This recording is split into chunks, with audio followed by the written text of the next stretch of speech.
paz do Senhor, igreja. Amém. Muito fraco, gente. A paz do Senhor, igreja. Amém. É um prazer estar com vocês nessa noite. Eu quero te convidar. Abra a tua Bíblia, Evangelho de Mateus, capítulo de número 26. Mateus, capítulo de número 26. Quando você encontra Mateus 26, eu quero fazer algumas concisas, porém necessárias considerações. Eu quero agradecer ao Alan pelo convite. Deus abençoe, é um prazer estar contigo. Muito obrigado, uma bênção de Deus. Nosso querido amigo pastor Delmo, sua família, Deus abençoe a sua vida. Pastor Ageu, lhe manda um abraço, gosto de reforçar isso. Pastor Ageu disse: o Delmo é um amigo. Vamos consagrar os pastores juntos. Amo a família dele.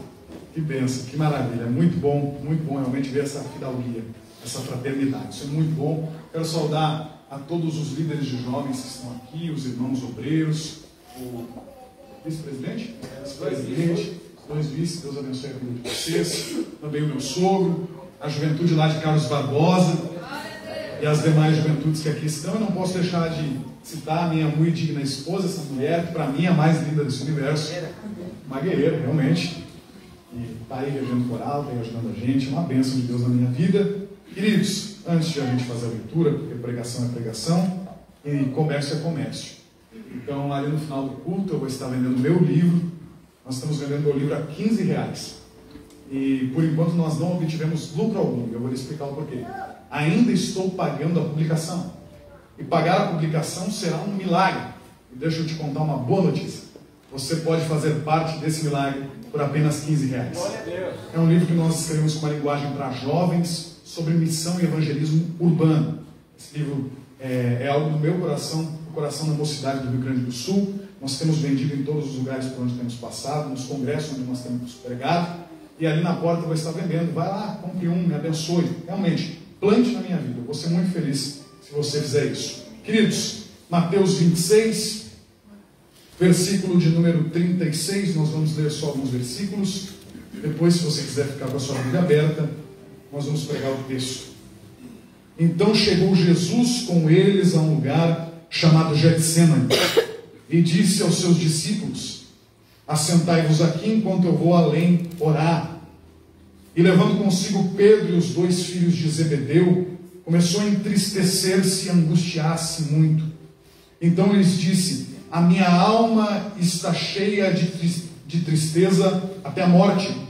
Ficai aqui comigo e vigiai. E indo um pouco mais adiante, prostrou-se sobre o seu rosto, orando e dizendo: meu Pai, se possível, afasta de mim esse cálice. Todavia, não seja como eu quero, mas como tu queres. Tome teu assento, dando glória a Deus. Queridos e amados irmãos, foi me dado uma temática para pregar nessa noite. Os irmãos me deram um tema: intimidade com Deus.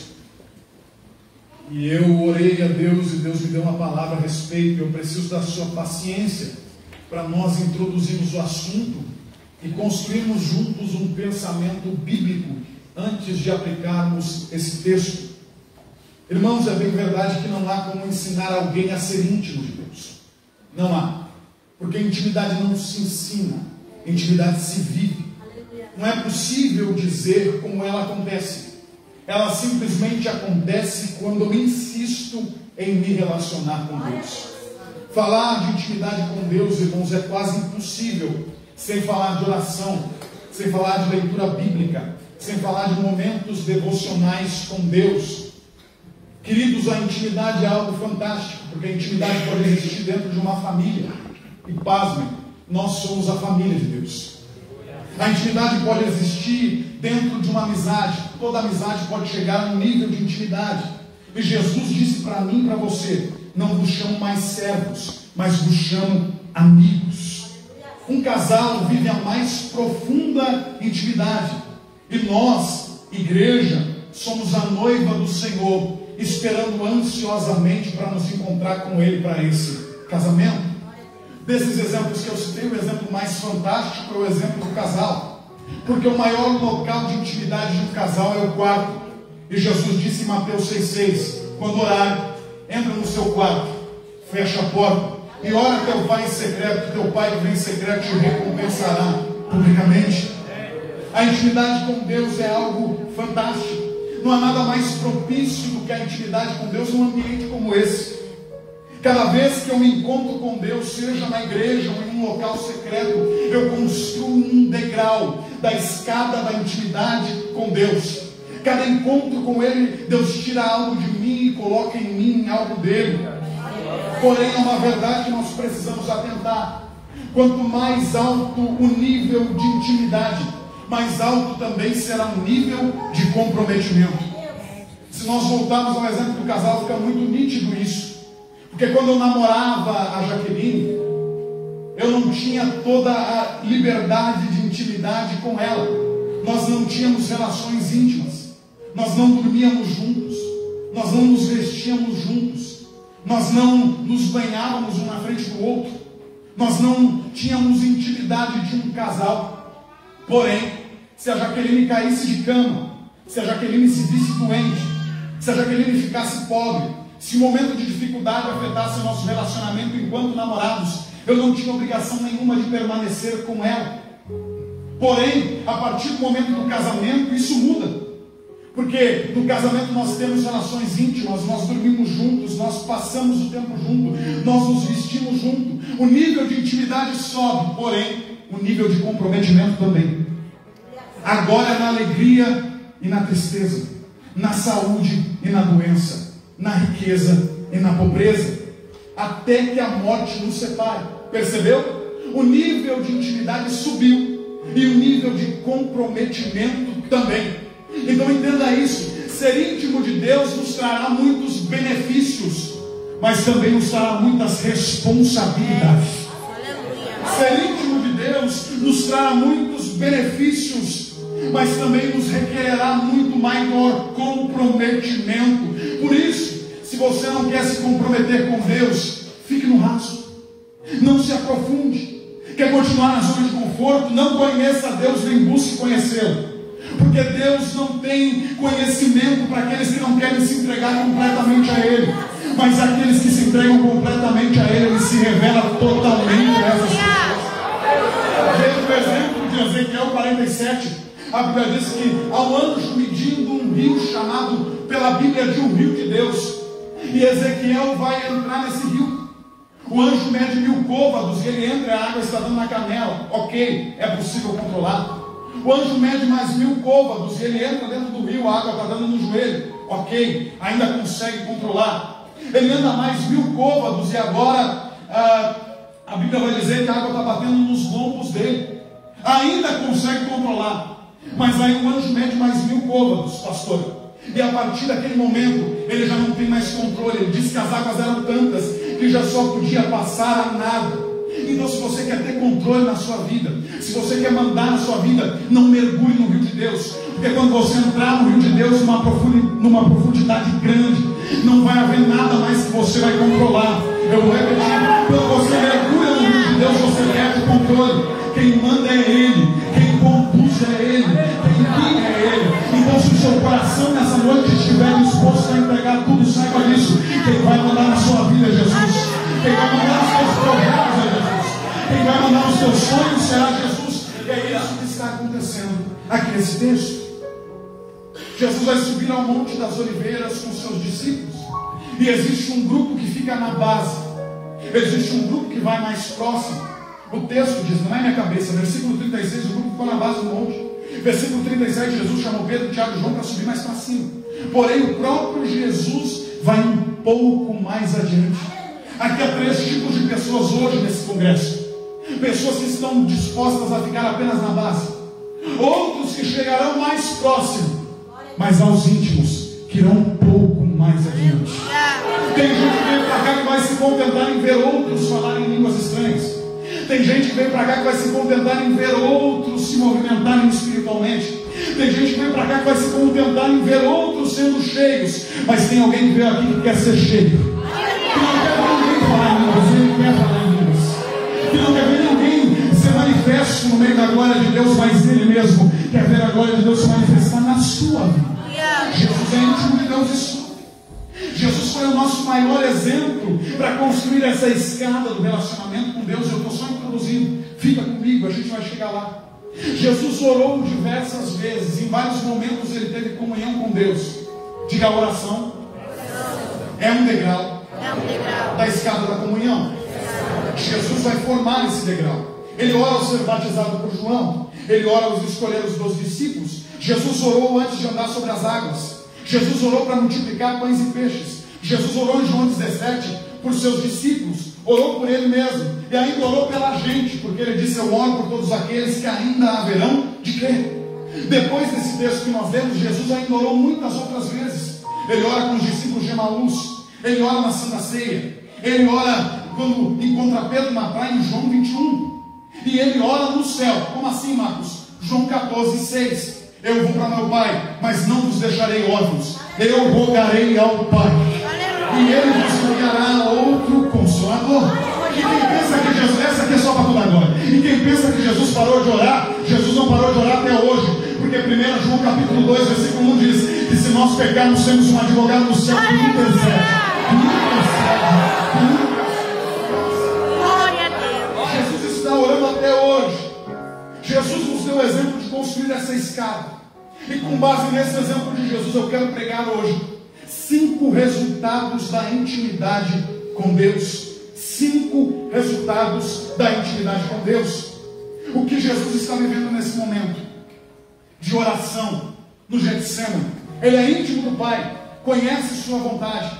Veja a oração que Jesus faz. Ele diz, versículo 39: Pai, se possível, passa de mim este cálice. Todavia, não seja feita a minha vontade, mas a tua. Jesus tem todas as características de quem é íntimo de Deus. Ele sabe com quem ele está se relacionando. Meu Pai. E o Pai sabe qual é o real estado dele. Se possível, passa de mim esse cálice.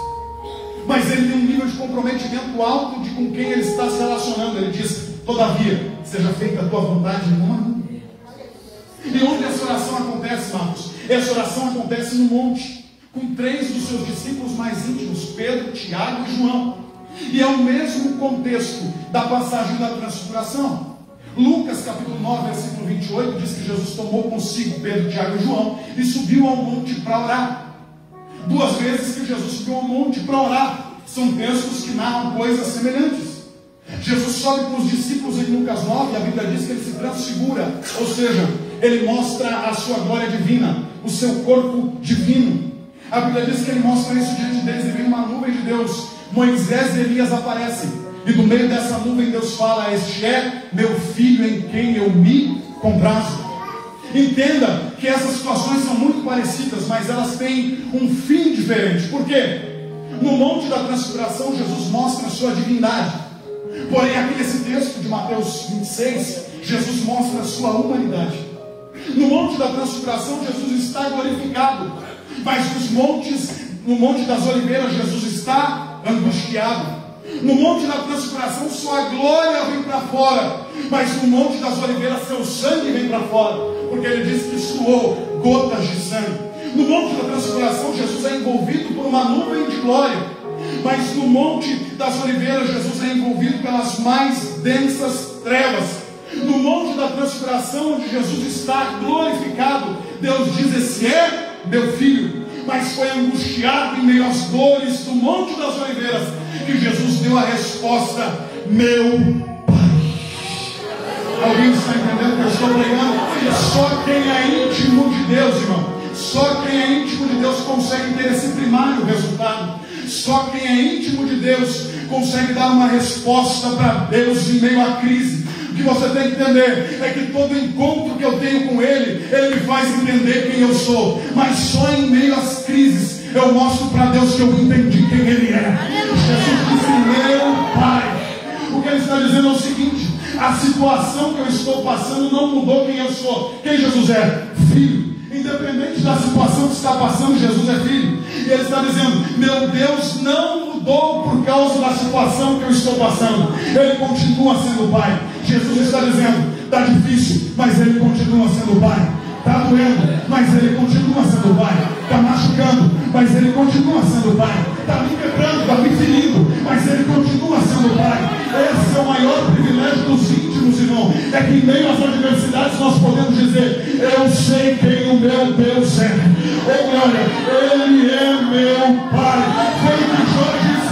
Jó perdeu sua família, Jó perdeu seu dinheiro, Jó perdeu sua empresa, Jó perdeu sua esposa, mas quando ele estava só com um caco de terra se coçando, ele disse: eu ainda sei quem Ele é.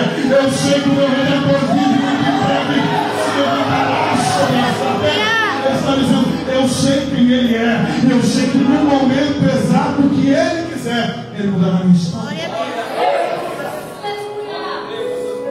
E é isso que o mundo está esperando de nós, irmãos. O mundo está esperando uma resposta. É tempo de nós nos comprometermos com Deus a ponto de dar essa resposta. O mundo está esperando nós respondermos: onde está o Deus dos crentes em meio à crise? Onde está o Deus que você serve? Quando nós passamos por adversidade, o mundo pergunta para nós: aonde está o seu Deus? Mas nessa noite eu creio que cada juventude que está aqui tem a resposta. Ele continua no lugar que Ele sempre esteve, assentado num alto e sublime trono no céu. Ele continua sendo meu Pai. Essa é a noite, Alan, de nós mostrarmos para o diabo que a gente continua vivo, que a gente ainda entende quem Deus é, que as adversidades não roubaram a nossa consciência. Ele continua sendo nosso Pai. Ele continua sendo nosso Pai. Só quem tem um Pai aqui nessa noite pode ter essa mão. Deus manda para realizar sobre a tua vida, sobre a tua história. É tempo de crise, não, mas é tempo de não se esquecer quem eu sou e quem você é. Você é filho e eu sou Pai. Você é filho e eu sou.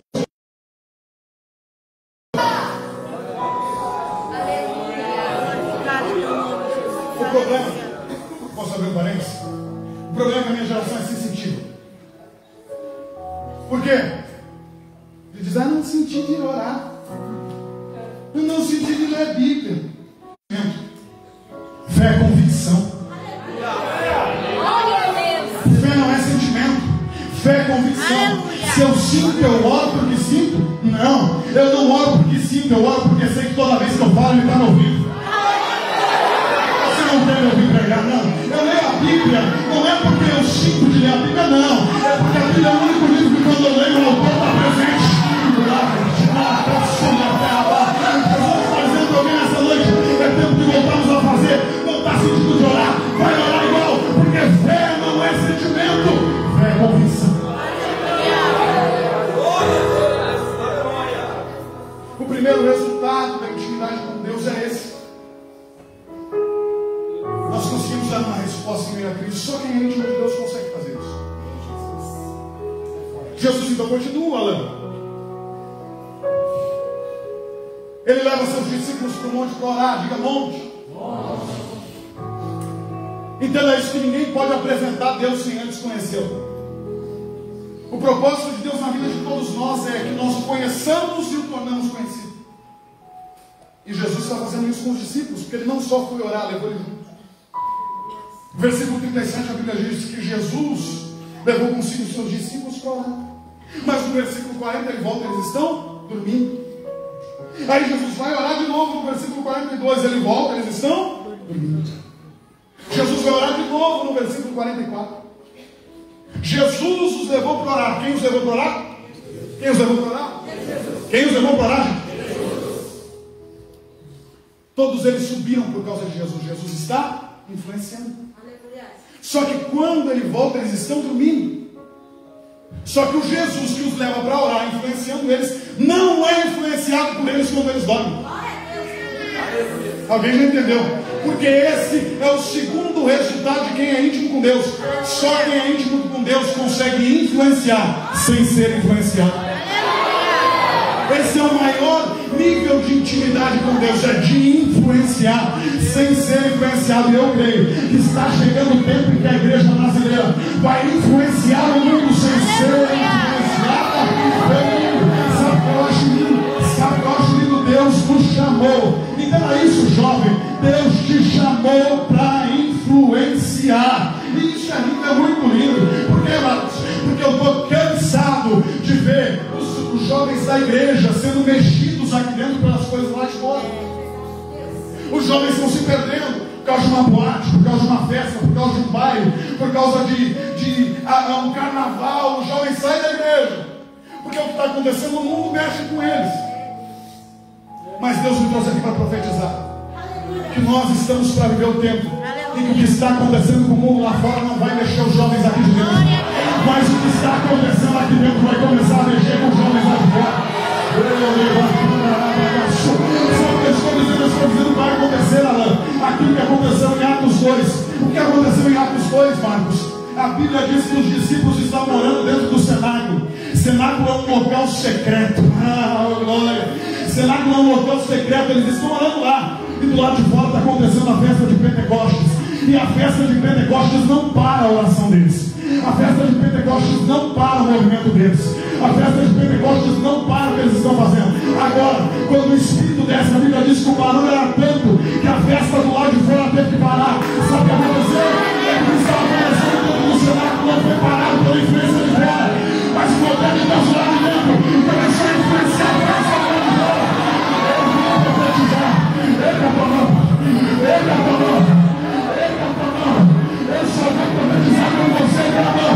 Deus me mandou aqui para te dizer: você foi chamado para influenciar, você foi chamado para influenciar. É tempo de mundo não nos mover, mas nós devemos ir. Você vai mover.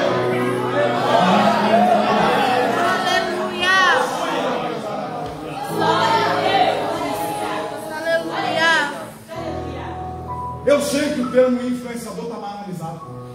Parece que quando eu falo influenciador, já vem na mente aquela dancinha do TikTok, o pessoal fazendo palhaçada no Reels do Instagram. Mas não. Influenciar vai muito além disso. Tem gente que vem para o culto para orar para Deus abençoar a família dele, para Deus transformar a casa dele, para Deus transformar o bairro dele. Não. Tem coisa que você não tem que orar, tem coisa que você tem que fazer. Sabe o que eu vim dizer para algum jovem aqui nessa noite? A resposta de Deus para a crise da tua família é você. Sim mesmo. A resposta de Deus para a crise desse bairro é você. A resposta de Deus para o casamento dos teus pais é você. A resposta de Deus para a crise que está afligindo daquela faculdade é você. Você foi chamado para influenciar. Eu vim profetizar no nome de Jesus que nós estamos sendo transformados no Espírito aqui. Porque hoje, não é amanhã, é hoje. Quando você voltar para a sua casa, hoje o Espírito Santo vai começar a mover, vai começar a influenciar. Por onde você passar, você será influenciado. Eu anotei, irmão, porque a mente às vezes não trabalha. Deus sempre chamou pessoas para serem influenciadores, nunca para serem influenciados. Isso aqui é para ser o maior glória a Deus da sua vida. Senão já passo para lá. Deus não chamou Noé, irmãos, para fazer o que todo mundo estava fazendo. Deus chamou Noé para fazer o que ninguém estava fazendo. Deus não chamou Moisés para ser filho da filha de Faraó. Deus chamou Moisés para romper com o Egito e libertar o povo. Deus não chamou José para ser governado pelo Egito. Deus chamou José para governar o Egito. Não foi Nínive que pregou para Jonas, foi Jonas que pregou para Nínive. Não somos que tiveram que comer legumes. Não era Jesus que andava com a multidão, era a multidão que seguia Jesus por ele no ano passado. Não foi Paulo que mudou o mundo para ter sucesso, mas ele disse: sejam meus imitadores como eu.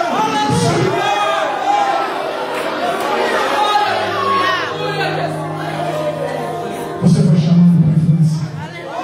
Você foi esse lugar de intimidar. Amanda, lava sônica. Quem está sentindo ele aqui? Ai, que não é chama da Gai. É a presença dele nesse ambiente de intimidade que vai nos dar força para ser igreja lá fora.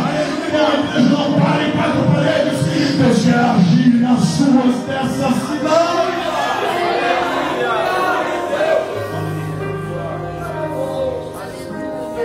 Glória a Deus. Queridos, Jesus então vai levá-los para orar. E nas 3 orações de Jesus tem o mesmo conteúdo. Versículo 44, não é minha cabeça, é a Bíblia, não prega minha cabeça. E deixando-os de novo, foi orar pela 3ª vez, dizendo as mesmas palavras. Ele vai e ora. E as 3 orações ele diz: Pai, se possível, afaste-me esse cálice, mas todavia seja feita a tua vontade. Jesus claramente não quer beber desse cálice, mas ele deixa a vontade dele. Porque quanto mais intimidade, maior o comprometimento. Ele deixa a vontade dele para fazer a vontade de Deus. E esse é o terceiro resultado da intimidade com Deus. Só quem é íntimo com Deus terá a capacidade de renunciar à sua vontade para fazer o que o Pai quer. Entenda, irmãos, a intimidade com Deus vai nos exigir isso. Porque conhecendo a Deus e seus propósitos, eu sou desafiado pelo próprio Deus a cumpri-los. Vou repetir. Conhecendo a Deus e seus propósitos, eu sou desafiado por Ele a cumpri-los. E deixa eu dizer uma coisa para você. Eu vou falar um negócio. Isso aqui é muito forte. Porque sempre que eu quiser fazer a vontade de Deus, primeiro eu vou ter que deixar a minha de lado. Vou repetir porque ninguém deu glória. Vou repetir. Sempre que eu quiser fazer a vontade de Deus, eu vou ter que deixar a minha de lado. Fazer a dele vai significar renunciar a minha. E deixa eu dizer uma coisa. Vai realizar seu sonho. Deus vai fazer isso, Deus vai fazer aquilo outro. Irmão, cuidado. Porque Deus não realiza sonho pessoal. Deus não realiza sonho pessoal. Mas José sonhou. José sonhou. Mas quando ele estava lá no Egito, que se tornou governador, ele olhou para os irmãos que ele quer, através dos meios que ele quiser. Aonde estamos disponíveis para viver a vontade dele? Amados, mas o que eu vou precisar renunciar? Meu irmão, vai ter amizade que vai ter que acabar. Vai ter namoro que vai ter que acabar. Vai ter faculdade que você vai ter que abrir mão. Vai ter emprego que você vai ter que deixar. Mas o que eu ganho, entenda que toda vez que você renunciar algo, Deus tem algo muito melhor para você na frente. Porque é muito melhor do que viver a minha vontade é viver os projetos e propósitos. Abra a mão da sua vontade hoje e diga: Senhor, eis-me aqui. Oh, que pode erguer a sua mão para dizer: Senhor, eis-me aqui. Eu estou disponível para viver teus projetos. Eu abro mão da minha vontade. Ezequiel e Jeremias foi assim. Ezequiel era sacerdote. Ele completa 30 anos na Babilônia. E no ano que ele poderia se tornar oficialmente sacerdote, a Bíblia diz que veio a ele a palavra do Senhor e viu visões de Deus às margens do Quebar. Ou seja, Ezequiel queria ser sacerdote, mas Deus veio para ele e disse: eu vou te fazer um profeta. A mesma coisa aconteceu com Jeremias. Jeremias estava vivia numa pequena aldeia chamada Anatote, uma aldeia de sacerdotes. Ele era da tribo de Levi. Sonhou a vida inteira em ser sacerdote. Deus chega para ele e diz: você não vai ser sacerdote. Eu te escolhi antes de você ser gerado no ventre da sua mãe. Te santifiquei, te preparei para te dar as nações como um profeta. Irmão, larga a tua vontade hoje, vai fazer de Deus. Deus não se engana. Se Deus te escolheu, Deus vai te capacitar. Deus não se engana. Se Deus te escolheu, Ele vai te dar ferramenta, Ele vai te dar instrumentos. Deus vai te usar aonde Ele quiser. Você só precisa estar disponível, porque aí Deus tem toda a disponibilidade para agir através de você, aonde Ele quer, da maneira que Ele quer. Nessa noite é tempo de abrirmos mão da nossa vontade para fazer a vontade de Deus.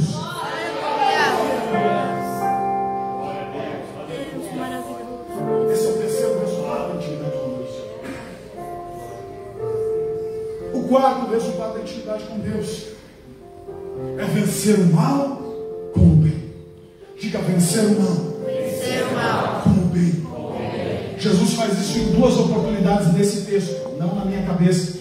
Versículo 48 ou versículo 50, eu vou ler, nem sei que hora é. E o traidor tinha lhes dado um sinal, dizendo, 48: o que eu beijar, esse eu prender. E logo aproximando-se de Jesus, disse: eu te saúdo, Rabi. E beijou. Jesus, porém, lhe disse: amigo, a que vieste? Jesus é traído por Judas. Judas está traindo Jesus, mas Jesus o chama de amigo. Só quem é íntimo com Deus consegue pagar o mal com o bem. Isso aqui é para se dar uma glória a Deus da sua vida, gente. Por quê? Porque Jesus chama Judas de amigo. É simples. É simples. Judas está traindo, mas Jesus o chama de amigo porque cada um dá o que tem. Cada um dá aquilo que tem. O que Judas tem para oferecer? Traição. E o que Jesus tem para oferecer? Amizade, carinho, perdão, compaixão, amor. Judas é traidor, mas Jesus é amigo. Irmão, eu não sei o que fizeram com você, mas eu tenho uma certeza, porque o Espírito Santo habita em você. E o maior consolo de quem é íntimo de Deus quando é ferido é saber que no lugar da pessoa que feriu, ele nunca feriu mesmo. Jesus está dizendo para alguém que nessa noite: eu não sei o que fizeram com você, mas você foi chamado para ser diferente. Você foi chamado para ser diferente. Deixa Judas trair, você é amigo. Deixa Judas trair, você é amigo. Eu não digo para quem pode abrir a mão e adorar.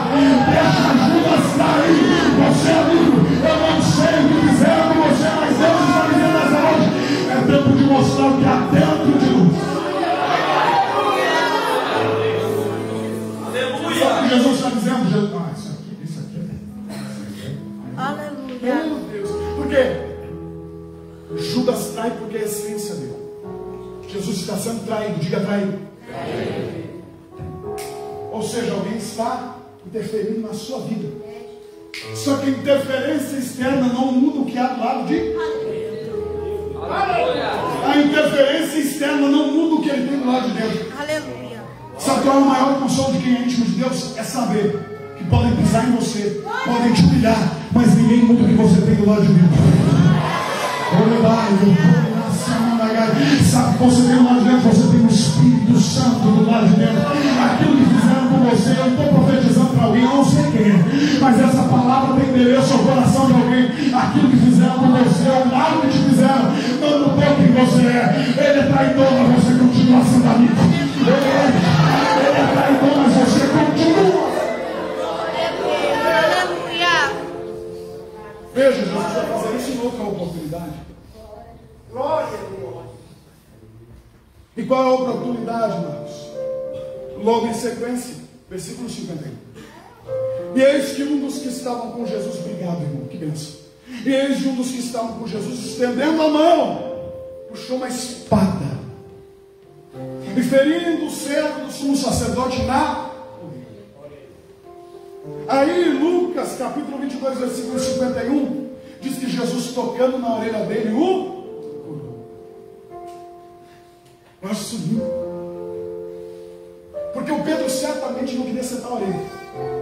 Pedro só era pescador, e pescador com espada não dá coisa boa. Ele queria rachar a cabeça do cara no meio. Mas pegou errado, deu na orelha. Ele queria que você deu, não é verdade. Mas ele, pescador, não tinha muita habilidade, pegou a espada de qualquer jeito. Aí Jesus chega e toca e cura. Porque esse é o quarto resultado da intimidade com Deus.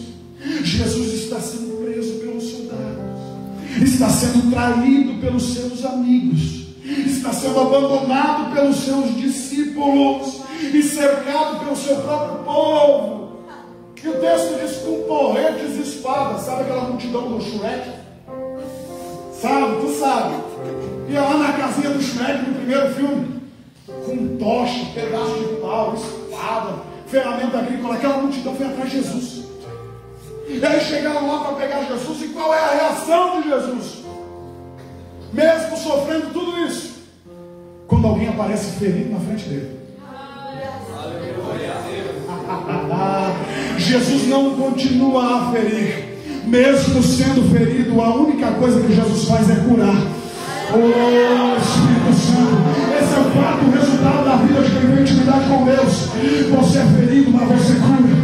Mesmo sendo ferido, consegue curar alguém. Eu vim pregar para a igreja de Lópolis nessa noite. Quem tem comunhão com Deus sofre. Quem tem comunhão com Deus cura. Está sendo ferido, está sendo pisado, está sendo machucado, mas o que eu tenho medo de mim é isso. Estou curando, estou curando, estou curando. E se você acredita nessa palavra, erga a tua mão. Erga a tua mão. Porque nessa noite, Deus vai te capacitar. E se você está ferido, se você está está ferido, até das suas feridas vai emanar cura das pessoas que estão ao seu redor. Você está louco? O que você está falando? Eu estou falando de Isaías 53. Isaías 53 diz que pelas feridas de Cristo nós fomos salvos. Isaías 53 diz que pelos castigos dele nós tivemos paz. Enquanto ele era ferido, nós éramos sarados. Enquanto ele era pisado, nós éramos colocados de pé. Vamos dar um exemplo. Nós só estamos aqui hoje salvos porque Jesus se permitiu ser ferido para curar os outros. Nós só estamos aqui dando glória a Deus, aleluia, tudo bonitinho, de camisa da Almade. Por quê? Porque Jesus ainda vão se batizar aqui. Podem nos ver, ainda vão confessar Jesus aqui dentro. Podem nos ver, ainda vão dizer que para aquele crente que ele estava em amor.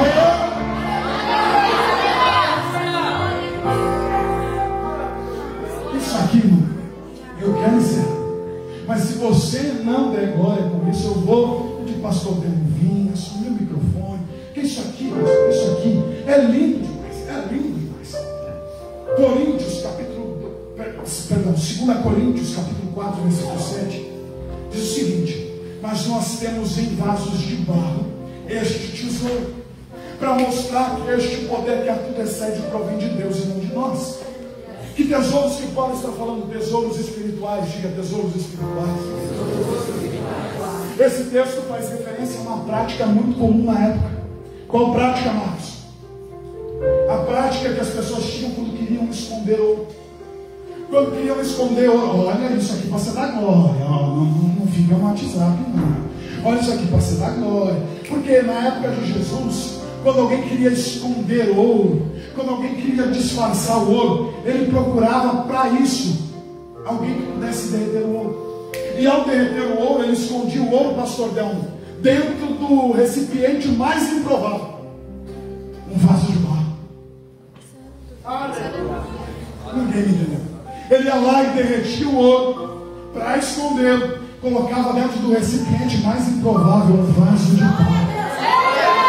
Só que tem um problema. Isso aqui é para você dar agora. Tem um problema. Qual é o problema? É que se ele quisesse recuperar esse ouro, o gargalo do vaso é mais fino do que o fundo. Então o ouro se endurecia ali dentro, e a única forma de tirar o ouro de dentro era quebrando o vaso. Aí você não entende porque que a vida está te batendo, né? Aí você não entende porque que o mundo te bate. Aí você não entende porque vem a prova, a dificuldade. É porque deixa eu sair melhor de dentro de você. É glória. É porque deixa eu te bater, para te cair no mundo, te dar algumas pancadas, mas é para que o tesouro de Deus dentro de você. Você não quer mais me ouvir pregar. Você não quer mais me ouvir pregar. Erga a tua mão, porque assim é a vida de quem está na presença de Deus. Eu quero profetizar para alguém que aquilo que Deus está fazendo aqui hoje vai nos dar capacitação para ter em meio às dificuldades. A glória de Deus se revelar dentro de nós. A glória de Deus se revelar dentro de nós. É nessa ferida mesmo. Essa prova não vem para te matar. Essa prova não vem para te destruir. É nessa prova que Deus vai revelar a glória dele na tua vida.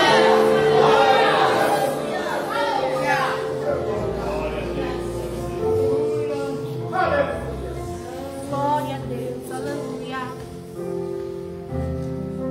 As feridas, os machucados só servem para revelar o que há de Deus em nós. Oh, Deus está falando com alguém aqui que foi ferido, que foi magoado, que foi traído, que foi abusado. E Deus está dizendo: as feridas que há em você ainda vão curar a muitos. As feridas que estão em você ainda curarão a muitos. Das feridas que você tem, vai levar cura para as vidas. Jesus está dizendo para mim: se eu fosse você, eu tinha pegado essa palavra. Jesus está falando para mim dentro: é através dessas pancadas que a vida te dá que a minha glória se manifestará. Eu estou pregando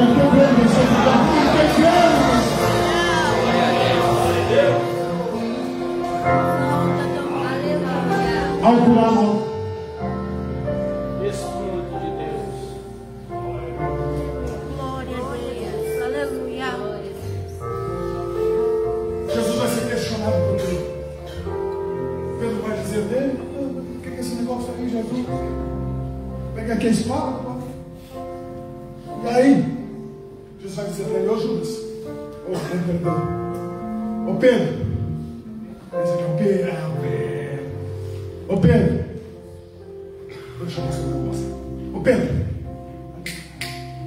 se eu quisesse me defender, eu poderia, olha o texto, não é minha cabeça, é o texto. Eu poderia orar a meu pai, e ele me daria mais 12 legiões de anjos. Ele poderia enviar 12 legiões de anjos se eu quisesse me defender. Você está entendendo o tamanho da autoridade? Jesus podia chamar 12 legiões de anjos para pregar para vocês aqui nessa noite. Jesus poderia chamar 12 legiões de anjos para intervir nas guerras pelo mundo. Jesus podia chamar 12 legiões de anjos para o adorar. Mas quando ele veio na terra, ele não chamou 12 legiões de anjos. Ele contou com 12 homens.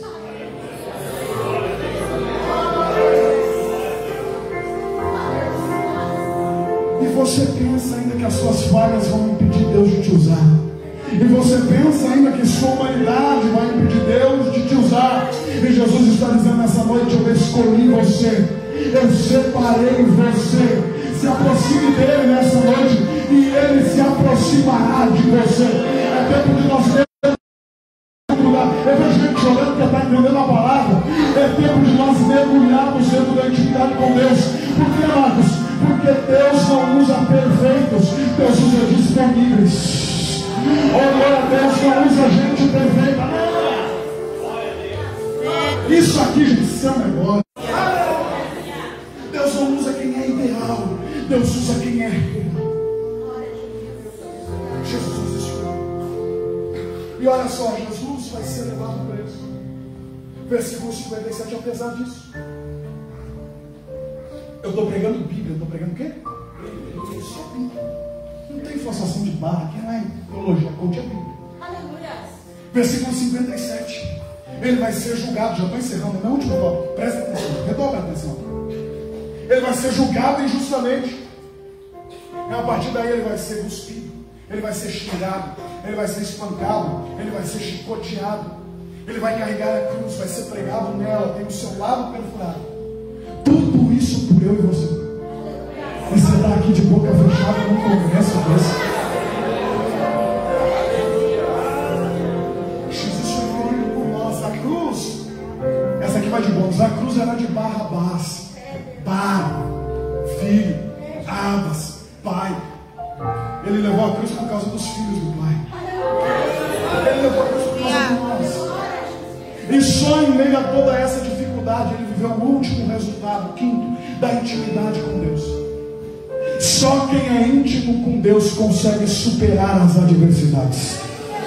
Oh glória! Só quem é íntimo de Deus consegue superar as adversidades. Quem tem intimidade com Deus supera as lutas, as provações, as dificuldades, as crises. Jesus foi ferido física e psicologicamente, mas superei porque ao terceiro dia, ele ressuscitou.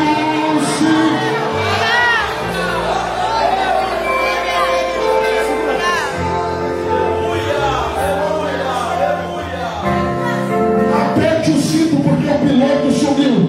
As mulheres foram ao túmulo no domingo de manhã, chegaram lá, a porta tinha sido removida, tinha um anjo sentado sobre ela, e a notícia era essa: ele não está mais aqui, porque ele já superou. Ele superou as carnes nas mãos, ele superou a coroa de espinhos, ele superou as dores, ele superou. Hoje ele não carrega feridas, ele carrega cicatrizes. Sabe qual é a diferença de ferida e cicatriz? É que ferida gangrena, ferida sangra, ferida maltratada mata. E cicatriz é troféu de quem já superou.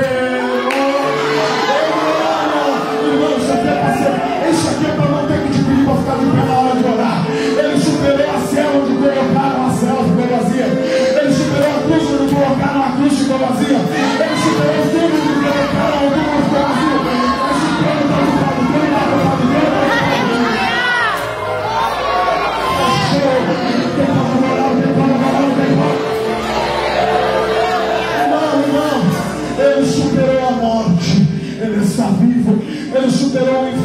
porque as chaves da morte, do inferno estão na mão dele. Ele não é mais prisioneiro aonde ele pisa onde ele quer. Está aqui nessa noite. Ele não tem mais uma coroa de espinhos na cabeça dele, não. Hoje ele tem uma coroa de glória. Ele superou. Pastor Delmo, hoje ele não é mais um homem de Isaías 53, não. Ele não é um homem sem beleza e sem formosura, não. Como é que Jesus é hoje, Marcos João, viu? Seus olhos são como chama de fogo. Seu cabelo é como voador. A sua boca será a espada de dois gumes muito afiada. Ele tem um cinturão de ouro atravessado escrito sacerdote eterno. Segundo a ordem de Melquisedeque, o vestido dele é de linho fino até os pés. Seus pés seguram na terra luzente, polido na fornalha. E na coxa dele está escrito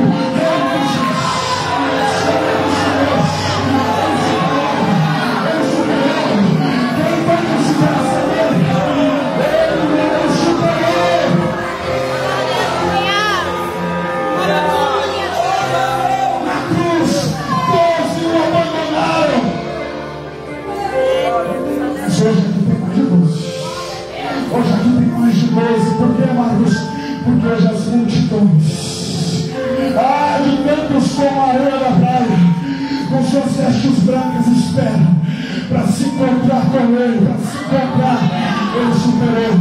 Deixa eu profetizar na tua vida, erga a tua mão. A palavra de Deus para você nessa noite é superação. Quem é íntimo de Deus não é parado pelo pecado. Quem é íntimo de Deus não é parado pelo desejo. Quem é íntimo de Deus não é parado pela adversidade. Quem é íntimo de Deus não é parado pela crise. Quem é íntimo de Deus não é parado pela luta. Você vai superar. Você vai superar. Vai superar a si mesmo. Vai superar a sua batalha. E um dia todas essas crises serão cicatrizes jogando já.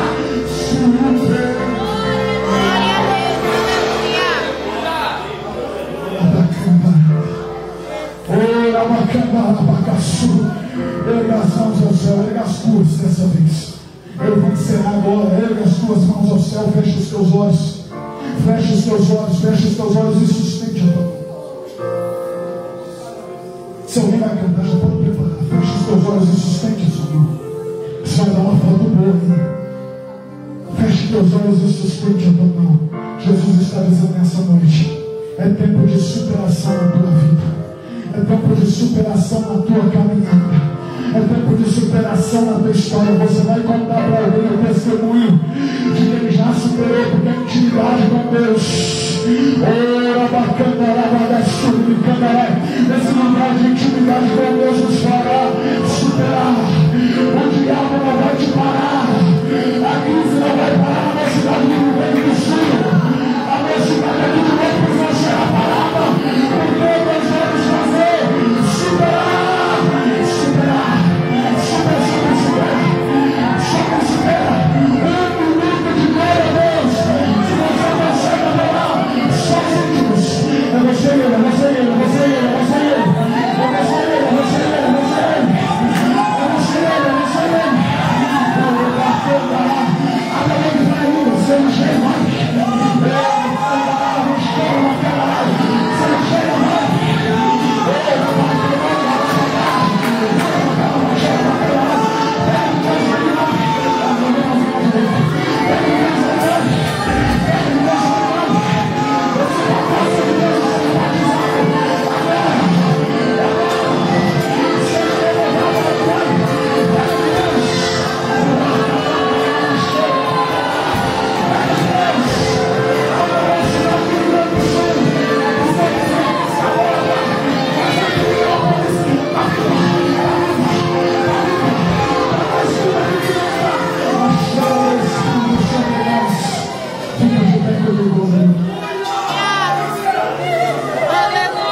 mergulhando nele lá no meio. Tem gente mergulhando nele lá atrás, estão mergulhando. Estão dizendo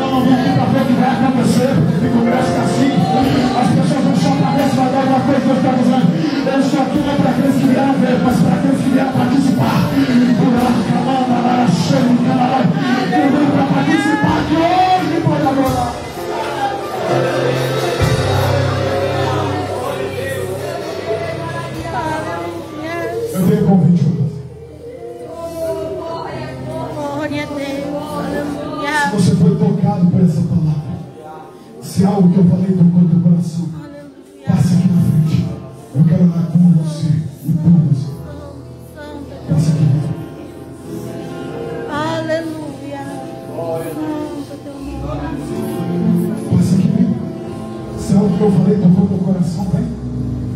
Se tem alguém aqui que quer ser batizado ou renovado com o Espírito Santo, vem também. Nós vamos orar, vem. Jesus vai te encher aqui. Eu tenho um convite especial para quem quer ser íntimo, mais íntimo de Deus. Vem. Chega mais perto aqui, meu filho. Eu não morro. Só já que